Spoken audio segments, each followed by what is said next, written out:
High বন্ধুরা, কেমন আছেন সবাই? এমএমআর হেলথ কেয়ার চ্যানেলে আপনাদেরকে স্বাগতম। আজকে আমরা মানবদেহের অ্যানাটমি এবং ফিজিওলজি নিয়ে আলোচনা করব। বন্ধুরা, আপনারা জানেন মানবদেহ খুবই জটিল এবং খুবই একটি গুরুত্বপূর্ণ টপিক। তো এখানে আমরা অ্যানাটমি এবং ফিজিওলজি নিয়ে কথা বলবো। তো শুরুতেই আমরা বলতে পারি অ্যানাটমি আসলে কি। অ্যানাটমি হচ্ছে গঠনবিদ্যা বা ব্যবচ্ছেদবিদ্যা, অর্থাৎ মানবদেহের বিভিন্ন অঙ্গ প্রত্যঙ্গের গঠনকেই অ্যানাটমি বলে। আর আমরা ফিজিওলজি বলতে বোঝাই শরীরবিদ্যা, অর্থাৎ মানবদেহের বিভিন্ন অঙ্গ প্রত্যঙ্গের কাজ বা ফাংশনকে ফিজিওলজি বলে। মানবদেহকে বা হিউম্যান বডিকে 6টি অঞ্চলে ভাগ করা যায়। যদি আমরা ভাগগুলো দেখি তাহলে দেখতে পাই উপরের অংশকে আমরা আপার লিম্ব বলতে পারি, নিচের অংশকে লোয়ার লিম্ব বলা যায়, থোরাক্স বা বক্ষ, অ্যাবডোমেন বা পেট, মাথা ও ঘাড়, হেড অ্যান্ড নেক, আর মস্তিষ্ক এবং অক্ষগোলক, মস্তিষ্ক অক্ষিগোলক অথবা ব্রেন অ্যান্ড আইবল। এই 6টি অংশে আমরা মানবদেহকে ভাগ করে কথা বলতে পারি। মানবদেহ যদি গঠন ছক অনুযায়ী বলতে চাই তাহলে সিরিয়ালি আসতে পারে কোষ, কলা, অঙ্গ, তন্ত্র, দেহ, মানে cell, tissue, organ, system, body ইত্যাদি। তো আমরা কোষ নিয়ে বা সেল নিয়ে কথা বলবো। মানবদেহের গঠন ও কাজের একককে আমরা কোষ বা সেল বলে থাকি। মানবদেহ প্রায় 75 থেকে 100 ট্রিলিয়ন কোষ দ্বারা গঠিত।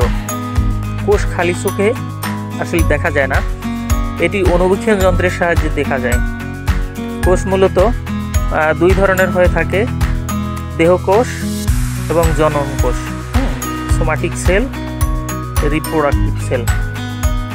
দেহকোষ যেমন জীবদেহে গঠন তাকেই মূলত যেসব কোষ জীবদেহ গঠন করে তাকে আমরা দেহকোষ বলতে পারি।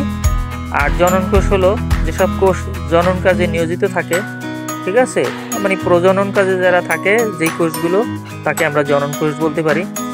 এই জনন কোষকে আবার আমরা 2 ভাগে ভাগ করতে পারি। শুক্রাণু, এই শুক্রাণু পুরুষের মধ্যে বিদ্যমান, আর ডিম্বাণু যা স্ত্রীলোকের মধ্যে বিদ্যমান। এবারে আসি আমরা কোষের গঠন ও বিভিন্ন অংশ নিয়ে কথা বলি। কেমন? কোষ আসলে মূলত কয়েকটি তন্ত্র দিয়ে এবং আবরণী কলার মাধ্যমে গঠিত। যেমন কোষ আবরণী হলো সেল মেমব্রেন।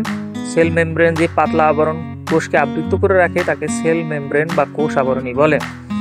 এই কোষ আবরণীর কাজগুলো হলো মানে কোষকে নির্দিষ্ট আকৃতি প্রদান করে এসব কোষ আবরণী।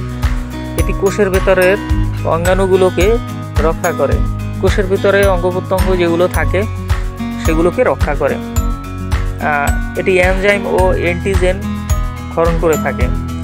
দেহের এনজাইম এবং অ্যান্টিজেন ক্ষরণ করতেও আপনার এই কোষ আবরণী কাজ করে থাকে। কোষের বিভিন্ন অঙ্গ সৃষ্টিতেও সাহায্য করে, ঠিক আছে। কোষের বিভিন্ন অঙ্গ প্রত্যঙ্গ সৃষ্টিতেও কোষ আবরণী সাহায্য করে। সাইটোপ্লাজম, সাইটোপ্লাজম দেখেন, সাইটোপ্লাজম কোষের ভিতরে আবদ্ধ সম্পূর্ণ অংশকেই আমরা সাইটোপ্লাজম বলে থাকি, ঠিক আছে। সাইটোপ্লাজম কোষের অভ্যন্তরে অন্যান্য অঙ্গসমূহকে ধারণ করে, অর্থাৎ কোষের ভেতরের যাবতীয় অঙ্গাণুসমূহ এতে ভাসমান অবস্থায় থাকে। মাইটোকন্ড্রিয়া, যেমন মাইটোকন্ড্রিয়া, এন্ডোপ্লাজমিক জালিকা, ঠিক আছে, গলাজি বডি, লাইসোজোম, রাইবোজোম, সেন্ট্রিওল, এই অংশগুলো, এই 6টা অংশ মূলত সাইটোপ্লাজমের মধ্যে থাকে।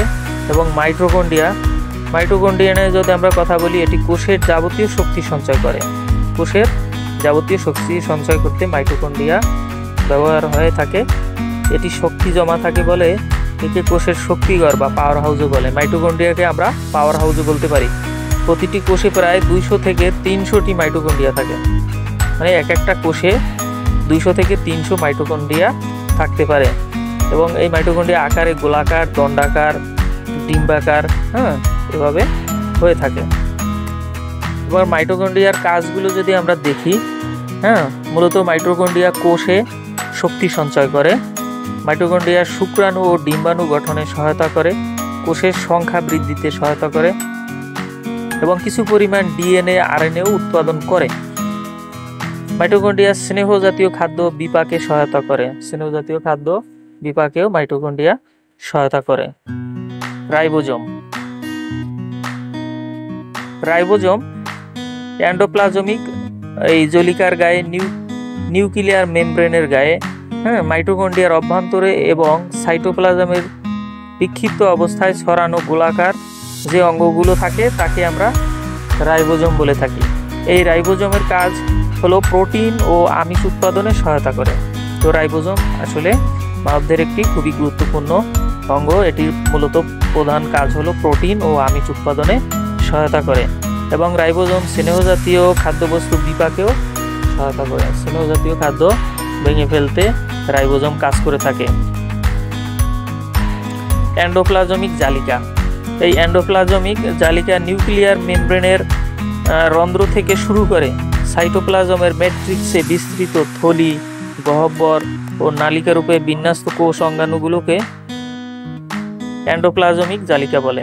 এই এন্ডোপ্লাজমিক জালিকা আর গুরুত্বপূর্ণ কাজগুলো হলো কোষের ভিতরে বিভিন্ন পদার্থের পরিবহন পদার্থ হিসাবে কাজ করে। তো বন্ধুরা, প্রোটিন সংশ্লেষণেও এন্ডোপ্লাজমিক জালিকা সহায়তা করে থাকে। লিপিড ও স্টেরয়েড উৎপন্ন করে, বিভিন্ন কোষ অঙ্গাণু অঙ্গ প্রত্যঙ্গ তৈরিতেও সাহায্য করে। আর গলজি বডি নিয়ে যদি কথা বলি, কোষের ভিতরে নিউক্লিয়াসের কাছাকাছি অবস্থিত মসৃণ এন্ডোপ্লাজমিক যে জালিকা থেকে উৎপন্ন অঙ্গ থাকে তাকেই গলজি বডি বলে। এই গলজি বডির কাজ হলো শর্করা ও আমিষের সমন্বয়ে গ্লাইকোপ্রোটিন উৎপাদন করে। গ্লাইকোপ্রোটিন উৎপাদন করতেও শর্করা ও আমিষের একটা সমন্বয় সাধন করে এই গলজি বডি। কোষ প্রাচীর সৃষ্টিতেও সহায়তা করে, এনজাইম উৎপাদন করে। এই কাজগুলো মূলত গলজি বডির কাজ হয়ে থাকে। এবারে আসি লাইসোপ্লাজম নিয়ে। লাইসোপ্লাজম অতি ক্ষুদ্র অঙ্গ লাইসোজোম, মানে এই যে লাইসোজোম হলো মানে একেবারে এনজাইমের সবচেয়ে ক্ষুদ্র অংশ। এটি শ্বেত রক্তকণিকায় বেশি পাওয়া যায়। লাইসোজোম শ্বেত রক্তকণিকায় বেশি পাওয়া যায়। কাজসমূহ হলো কোষে খাদ্যকণা এনজাইমের সাহায্যে পচনে সহায়তা করে। এছাড়া এনজাইমের সাহায্যে শ্বেত রক্তকণিকায় রোগ জীবাণুও ধ্বংস করে থাকে। এবারে আমরা কথা বলবো নিউক্লিয়াস নিয়ে। বন্ধুরা, আপনারা জানেন যে কোষের কেন্দ্রে অবস্থিত অপেক্ষাকৃত বড়, ঘন, গোলাকার এবং যে অঙ্গটি থাকে এটাকে আমরা নিউক্লিয়াস বলে থাকি বা নিউক্লিয়াস নামে চিনি। ঠিক আছে, এই নিউক্লিয়াস কোষের অভ্যন্তরের যাবতীয় কার্যকলাপ নিয়ন্ত্রণ করে, তাই এটাকে কোষের প্রাণকেন্দ্র বলা হয়। নিউক্লিয়াসকে আমরা কোষের প্রাণকেন্দ্রও বলতে পারি। নিউক্লিয়াস সাধারণত চারটি অংশে বিভক্ত থাকে, যেমন nucleus membrane, nucleoplasm, nucleolus, chromosome, এই চারটি অংশে। আর নিউক্লিয়াসের গুরুত্বপূর্ণ কিছু কাজ আছে, যেমন নিউক্লিয়াসের প্রথম কাজ হলো বংশগতির ধারক এবং ডিএনএ ধারণ করে। নিউক্লিয়াস কোষের যাবতীয় কাজ নিয়ন্ত্রণ করে। নিউক্লিয়াস রাইবোজোম ও আরএনএ তৈরিতেও সাহায্য করে। এছাড়া নিউক্লিয়াস কোষ বিভাজনে অংশ নেয়। এবারে আমরা বন্ধুরা নিউক্লিয়াসের বিভিন্ন অংশ নিয়ে একটু কথা বলবো। নিউক্লিয়ার মেমব্রেন যে পর্দা দ্বারা আবৃত থাকে তাকে নিউক্লিয়ার মেমব্রেন বলে। নিউক্লিয়াসের পর্দাকেই মূলত আসলে মেমব্রেন বলে। ঠিক আছে, নিউক্লিয়ার মেমব্রেন বলে। কাজসমূহ, এটি নিউক্লিয়াসকে একটি আকৃতি প্রদান করে। এই নিউক্লিয়াসকে মূলত নিউক্লিয়ার মেমব্রেন একটি আকৃতি প্রদান করে। সাইটোপ্লাজম থেকে নিউক্লিয়াসকে পৃথক করে রাখে। নিউক্লিয়াস ও সাইটোপ্লাজমের বিভিন্ন অঙ্গাণুর যাতায়াত নিয়ন্ত্রণ করে। এগুলোই মূলত নিউক্লিয়াসের বিভিন্ন অংশের কাজ। এরপরে নিউক্লিয়াসের মধ্যে থাকে নিউক্লিওপ্লাজম। নিউক্লিয়াসের ভেতরে অবস্থিত অর্ধতরল, স্বচ্ছ ও দানাদার পদার্থ যেগুলো আছে সেটাই হলো নিউক্লিওপ্লাজম। নিউক্লিওপ্লাজমের মূলত কাজ হলো নিউক্লিয়াস ও ক্রোমোজোম ধারণ করা, বিভিন্ন রাসায়নিক প্রক্রিয়ায় সাহায্য করা।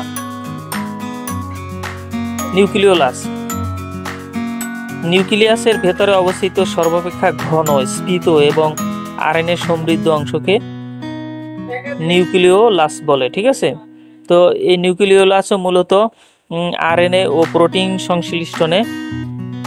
সংশ্লেষণে সক্রিয় ভূমিকা রাখে। কেমন? আচ্ছা, ক্রোমোজোম নিয়ে। ক্রোমোজোম হলো নিউক্লিয়াসের ভিতরে অবস্থিত নিউক্লিয় প্রোটিন দ্বারা গঠিত যেসব তন্তুর মাধ্যমে জীবের যাবতীয় বৈশিষ্ট্য প্রকাশ পায় তাকে ক্রোমোজোম বলে। ঠিক আছে, মানবদেহের প্রতিটি কোষে 23 জোড়া বা 46টি ক্রোমোজোম থাকে। মানবদেহে 46টি ক্রোমোজোম থাকে। ঠিক আছে, এবং এই ক্রোমোজোমের কাজ হলো ডিএনএ এবং জিন অণু ধারণ করা। এটি বংশগতির ধারক এবং বাহক। মূলত ক্রোমোজোম দ্বারাই বংশগতি নির্ধারণ হয় এবং ধারক এবং বাহক। এটি প্রোটিন সংশ্লেষণ করে কোষের যাবতীয় কার্যকলাপ নিয়ন্ত্রণ করে থাকে মূলত ক্রোমোজোম। ক্রোমোজোমের আবার দুইটা ধরন আছে। দুইটা ধরন নিয়ে আমরা যদি বলি তাহলে একটাকে বলা হয় অটোজম, আর একটা হলো লিঙ্গ নির্ধারণী ক্রোমোজোম। অটোজম যে সমস্ত ক্রোমোজোমে জীবদেহের বৈশিষ্ট্য নিয়ন্ত্রণ করে সেগুলোকেই অটোজম বলে। মানবদেহের প্রতিটি কোষে অটোজমের সংখ্যা 22 জোড়া বা 44টি। মানবদেহে অটোজম মূলত 22 জোড়া বা 44টি থাকে। এর মধ্যে যেমন লিঙ্গ নির্ধারণী ক্রোমোজোম বা সেক্স ক্রোমোজোম যে সমস্ত ক্রোমোজোমের জীবের যৌন বৈশিষ্ট্য নিয়ন্ত্রণ করে এবং ছেলে ও মেয়ের লিঙ্গ নির্ধারণ করে তাকে সেক্স ক্রোমোজোম বলে। মানবদেহের প্রতিটি কোষে 1 জোড়া বা 2টি লিঙ্গ নির্ধারণী সেক্স ক্রোমোজোম থাকে। পুরুষের ক্ষেত্রে 1 জোড়া ক্রোমোজোম। ঠিক আছে, পুরুষের ক্ষেত্রে আমরা জানি যে পুরুষের ক্ষেত্রে 1 জোড়া সেক্স ক্রোমোজোম থাকে XY, এবং স্ত্রীলোকের ক্ষেত্রে 2 জোড়া সেক্স ক্রোমোজোম আছে XX। ডাবল X স্ত্রীলোকের ক্ষেত্রে 1 জোড়া এবং পুরুষের ক্ষেত্রে 1 জোড়া ক্রোমোজোম হচ্ছে X এবং Y।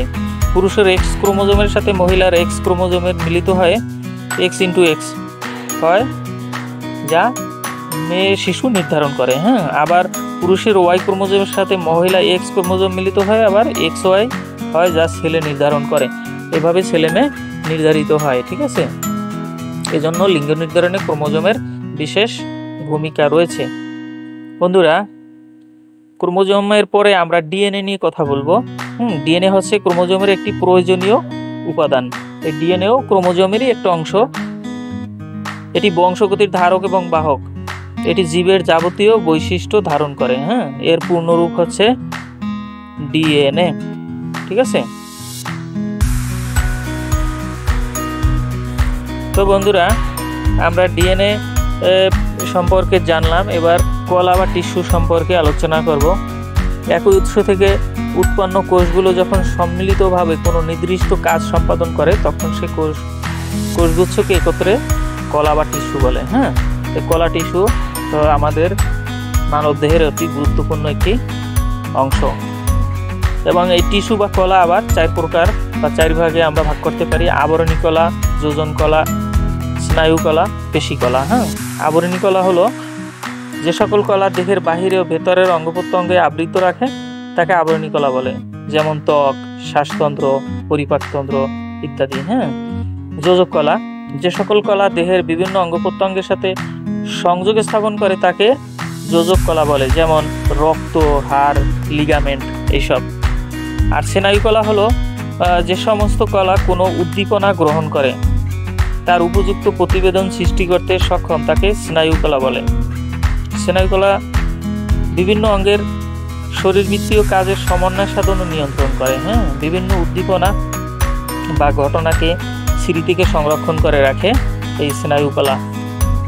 আর পেশি কলা সংকোচন ও প্রসারণে সক্ষম এবং অসংখ্য তন্তুর সমন্বয়ে গঠিত হলো এই পেশিকলা। পেশিকলারও গুরুত্বপূর্ণ কিছু কাজ রয়েছে। পেশিকলার কাজগুলোর মধ্যে রয়েছে দেহের বিভিন্ন অঙ্গ প্রত্যঙ্গে নড়াচড়া করতে সাহায্য করে, তাপ উৎপাদনের মাধ্যমে দেহের তাপমাত্রার ভারসাম্য রক্ষা করে, শ্বাস প্রশ্বাসে সহায়তা করে, হৃৎপিণ্ড পাম্প করে, সারা দেহে রক্ত ছড়িয়ে দেয়, হাড়সমূহকে দৃঢ়ভাবে আটকে রাখে, দেহের আকৃতি প্রদান করে, পয় নিষ্কাশন এবং খাবার চিবানোতেও সহায়তা করে। পেশিকলাকে আবার আমরা 3 শ্রেণীতে বা 3 ভাগে ভাগ করতে পারি। যেমন ঐচ্ছিক পেশি, অনৈচ্ছিক পেশি এবং হৃৎপেশি। যে সকল মাংসপেশি হাড়ের সাথে সংযুক্ত থাকে এবং আমাদের ইচ্ছা অনুযায়ী নড়াচড়া করে তাকে ঐচ্ছিক পেশি আমরা বলতে পারি, যেমন হাত পায়ের মাংসপেশি ইত্যাদি। হ্যাঁ, আর ঐচ্ছিক পেশি, অনৈচ্ছিক পেশি হলো দেহের অভ্যন্তরে যে সকল পেশি আমাদের ইচ্ছা অনুযায়ী নড়াচড়া করে না, বরং নিজের নিজের নড়াচড়া করে তাকে অনৈচ্ছিক পেশি বলে। যেমন কিডনি, যকৃৎ, পরিপাকতন্ত্র, এগুলো চাইলেই আমরা আমাদের ইচ্ছা মতো নাড়াচাড়া বা নিয়ন্ত্রণ করতে পারি না। কেমন? আচ্ছা, হৃদস্পর্শী, যে সকল পেশি দ্বারা হৃৎপিণ্ড গঠিত সেইগুলোকে হৃৎপেশি বলে। এরা হৃৎপিণ্ডকে সংকোচন ও প্রসারণের কাজে সহায়তা করে। কার্ডিয়াক মাসেল আর কি, হ্যাঁ, এটাকে আমরা হৃৎপেশি বলতে পারি। বন্ধুরা, এবারে আমরা আসি মানবদেহের এই যে তন্ত্রসমূহ। যেমন এই তন্ত্রসমূহের মধ্যে অনেকগুলো ভাগ রয়েছে, যেমন অস্থিতন্ত্র, পরিপাকতন্ত্র, শ্বাসতন্ত্র, রক্ত বহনতন্ত্র, হ্যাঁ, রেচনতন্ত্র, প্রজননতন্ত্র, অন্তঃক্ষারগ্রন্থিতন্ত্র, স্নায়ুতন্ত্র, পেশিতন্ত্র, ত্বকতন্ত্র, প্লাসিকাতন্ত্র। ঠিক আছে, এইগুলো আমরা মানবদেহের তন্ত্র বা অঙ্গ বলতে পারি। মানবদেহের বিশেষ ইন্দ্রিয়সমূহ, মানবদেহের যে ইন্দ্রিয়গুলো রয়েছে এই ইন্দ্রিয়গুলো নিয়ে যদি কথা বলি, তার মধ্যে বিশেষভাবে রয়েছে চোখ, কান, নাক, জিহ্বা, স্কিন বা ত্বক, হ্যাঁ, এসব। তো বন্ধুরা, আমরা এতক্ষণ যে আলোচনা করলাম এটার পরিপ্রেক্ষিতে আমরা মানবদেহের অ্যানাটমি এবং ফিজিওলজি নিয়ে একটা সাম্যক ধারণা পেলাম। তো বন্ধুরা, এখন আমরা স্কেলেটাল সিস্টেম বা অস্থিতন্ত্র নিয়ে কথা বলবো। অস্থি ও তরুণস্থি দ্বারা গঠিত যে তন্ত্র দেহের কাঠামো তৈরি করে এবং দেহের অভ্যন্তরের নরম অঙ্গগুলোকে সংরক্ষণ করে, দেহের ভার বহন করে, তাকে অস্থিতন্ত্র বা কঙ্কালতন্ত্র বলে। কঙ্কালতন্ত্র বা কঙ্কাল বলে। মোট 206খানা হাড় নিয়ে মানবদেহ গঠিত। আমরা জানি যে 206খানা হাড় নিয়ে মানবদেহ গঠিত। অঞ্চলভেদে মানবদেহের অস্থিসমূহ রয়েছে, যেমন মনে করেন স্ক্যাপুলা, এতে হাড়ের সংখ্যা আছে 2টা, পিঠের উপরিভাগে থাকে। ক্লাভিকল হলো আপনার সামনের গলার নিচে, এখানেও 2টি হাড় থাকে। হিউমেরাস হলো হাতের বাহুতে, রেডিয়াস বৃদ্ধা আঙ্গুল বরাবর, আলনা এটা হলো কনিষ্ঠ আঙ্গুল বরাবর, কার্পাল হাতের কবজিতে, মেটাকার্পাল হাতের তালুতে, ফ্যালেঞ্জেস এটা হচ্ছে হাতের আঙ্গুলে থাকে। ঠিক আছে, এখানে মোট 64টি হাড় দ্বারা এই অঙ্গগুলো গঠিত। এছাড়া আপনার নিম্নাঙ্গের যে অস্থিসমূহ রয়েছে বা হাড়সমূহ রয়েছে, এই অস্থিগুলো হলো হিপবোন হলো 2টি, এটা কোমরের হাড়। ফিমার হলো 2টি রানের হাড়। প্যাটেলা হাঁটুর উপরের যে বাটি থাকে এটা মূলত প্যাটেলা, 2টা প্যাটেলা থাকে। তারপর হলো টিবিয়া, এগুলো 2টি বৃদ্ধ আঙ্গুল বরাবর। এরপর আছে ফিবুলা কনিষ্ঠ আঙ্গুলের বরাবর থাকে হলো ফিবুলা। টার্সাল হলো পায়ের গোড়ালির হাড়। মেটাটার্সাল হলো পায়ের পাতার হাড়। ঠিক আছে, আর টোজ হলো পায়ের আঙ্গুলের হাড়। এখানে মোট 62টি হাড় রয়েছে। ঠিক আছে, তো বন্ধুরা, বক্ষপিঞ্জরের যে হাড়গুলো রয়েছে এগুলো নিয়ে আমরা এখন কথা বলবো। বক্ষপিঞ্জরের বোন নিয়ে আমরা কথা বলবো। স্টারনাম এটা হলো একটা হাড়, বুকের মাঝ বরাবর যে হাড়টা থাকে তাকে আমরা স্টারনাম বলি। এরপরে রিবে আছে 2 পাশে 12টি এবং 12টি, মোট 24টি হাড়। হ্যাঁ, বুকের খাঁচার হাড় সমূহ যেগুলো, এই টোটাল 25টি হাড় আর কি। তো বন্ধুরা, মেরুদণ্ডের যে হাড়গুলো রয়েছে, মেরুদণ্ডের বোন যদি আমরা একটু ভাগ করে দেখি তাহলে আসে কার্ভিকাল।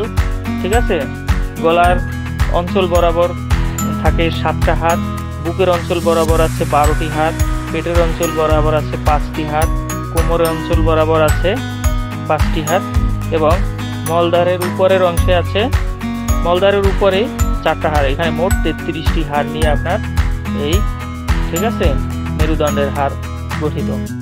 তো বন্ধুরা, মাথার খুলের অস্থিসমূহ নিয়ে একটু কথা বলতে পারি যে মাথার খুলিতে মূলত ফ্রন্টাল আছে একটা হাড়, যা মাথার সামনে বা কপালের হাড় যেটা, এটাকে আমরা ফ্রন্টাল বলি, ঠিক আছে। প্যারাইটাল হলো দুইটি, মাথার মাঝখানের হাড়গুলো এগুলো দুইটা আছে প্যারাইটাল। অক্সিপিটাল একটি, মাথার পেছনের হাড়। তারপরে টেম্পোরাল আছে, কান বরাবর অবস্থিত টেম্পোরাল হাড়। তারপরে স্ফনয়েড, বাম টেম্পোরালের পাশে যেটা সেটা হলো স্ফনয়েড, ঠিক আছে। ইথোময়েড হাড় যেটা সেটা হলো বাম চোখের নিকটে। এখানে মোট 8টা হাড় দিয়ে আপনার বোন অফ স্কাল গঠিত। তো মাথার খুলির হাড়সমূহ এভাবেই গঠন হয়েছে।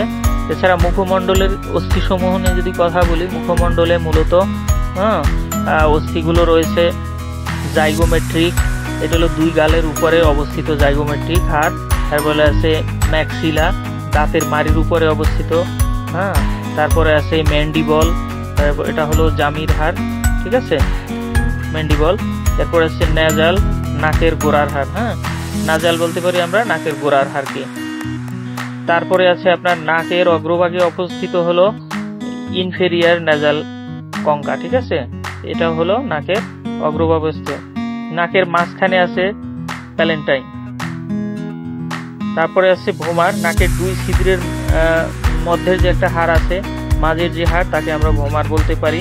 এরপরে আছে ল্যাক্রিমাল, ল্যাক্রিমালও 2টা হাড়, এইটা চোখের কোণে আপনার অশ্রু বরাবর, চোখের কোণে যে অশ্রুটা আছে ওখানে বরাবর থাকে ল্যাক্রিমাল। তো এখানে মোট আপনার মুখমণ্ডলের এই অস্থিসমূহ 14টা খণ্ডে বিভক্ত রয়েছে, ঠিক আছে। তো অস্থিসন্ধি বা জোড়াহাড় সমূহ রয়েছে, যে জয়েন্ট হাড়।